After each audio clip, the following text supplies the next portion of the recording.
Selamat bertemu kembali para siswa kelas 5 SD dimanapun kalian berada. Pada kesempatan hari ini kita akan belajar tentang ilmu pengetahuan alam kelas 5 tema 1 subtema 2 mengenai otot pada manusia. Tahukah kamu definisi dari otot? Otot adalah sebuah jaringan yang saling berhubungan di dalam tubuh dengan tugas utamanya yaitu kontraksi. Kontraksi otot berfungsi untuk menggerakkan bagian-bagian tubuh. Jadi, tanpa adanya otot yang melekat di tulang, tulang yang ada di tubuh kita tidak akan dapat digerakkan. Berdasarkan ciri-cirinya, otot manusia dibagi menjadi 3, yaitu yang pertama adalah otot polos. Otot polos adalah otot yang bekerja tanpa kita sadari atau tanpa kita kehendaki.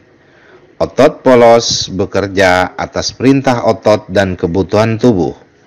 Otot ini tersebar di seluruh tubuh, mulai dari saluran pernapasan, rahim, kandung kemih, hingga saluran pencernaan. Contoh adalah otot dinding usus, otot pembuluh darah, dan dinding rahim. Otot polos ini berfungsi sebagai otot yang mengalirkan darah di dalam tubuh. Ciri yang kedua atau jenis yang kedua adalah otot jantung. Otot jantung adalah otot khusus yang membentuk jantung. Gerakan yang dihasilkan oleh otot jantung adalah gerakan yang tidak disengaja atau gerakan tanpa disadari. Otot jantung ini berfungsi untuk menggerakkan jantung sehingga jantung kita selalu berdetak. Kemudian yang ketiga, otot lurik.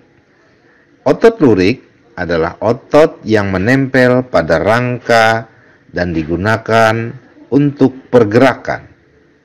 Otot lurik ini berfungsi untuk menggerakkan tulang ketika kita bergerak. Ciri-ciri otot polos yang pertama adalah waktu kontraksinya 3-180 detik. Yang kedua, bentuk dari otot polos adalah gelendong. Yang ketiga, terletak pada organ dalam. Yang keempat, memiliki satu inti sel yang terletak di tengah. Yang kelima, pergerakannya lambat dan cepat lelah. Yang keenam, dipengaruhi oleh saraf otonom. Yang ketujuh, berada pada saluran usus, peredaran darah, kandung kemih, dan dinding rahim. Selanjutnya, ciri-ciri otot lurik. Yang pertama, bentuknya silinder. Yang kedua, melekat pada rangka. Yang ketiga, bekerja secara sadar dan diperintah oleh otak. Yang keempat, gerakannya cepat dan mudah lelah. Yang kelima, bentuknya panjang dan memiliki banyak inti sel. Yang keenam, inti selnya berada di tepi. Selanjutnya, ciri-ciri otot jantung. Berbentuk silinder atau silindris, bentuknya bercabang. Yang ketiga, hanya terdapat pada bagian jantung. Yang keempat, memiliki satu inti sel dan berada di tengah. Kelima, bekerja terus-menerus tanpa berhenti.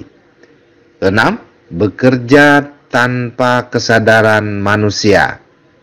Demikian yang dapat saya sampaikan untuk pertemuan kita hari ini. Semoga bermanfaat.